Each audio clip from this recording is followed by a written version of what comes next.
In today's video, I'm going to teach you Guide with Webflow in Google. By the end, you'll know exactly how to sign into Webflow using your Google account and duplicate an existing site safely and quickly. Start by opening your browser and going to webflow.com.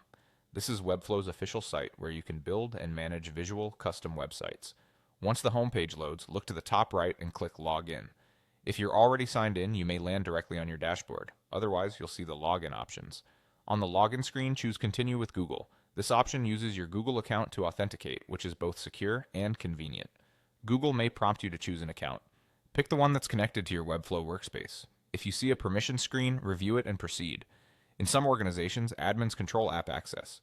If your account is restricted, you'll need an allowed Google profile to continue.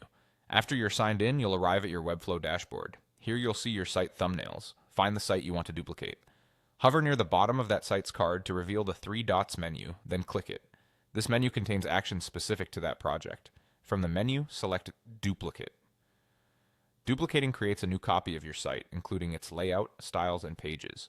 It's helpful for testing major changes, starting a variant, or keeping a safe backup before redesigns. Keep in mind that depending on your plan and project size, some items such as CMS content and asset libraries can take a bit longer to copy, and plan limits still apply.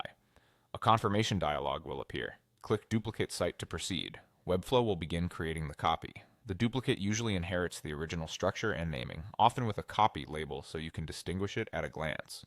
You can rename it later from the project settings once the copy is complete. Now wait for the process to finish and then refresh your Webflow dashboard. For larger projects, give it an extra moment. The progress happens on Webflow servers, so you don't need to keep clicking, just let it work. After refreshing, look for the new site card in your dashboard. If you have many projects, use the search bar at the top to find it quickly. That's it. You signed in with Google, opened the project menu, duplicated the site, confirmed the action, and refreshed to see your new copy. You're ready to open the duplicate and start experimenting with confidence, knowing your original site remains untouched.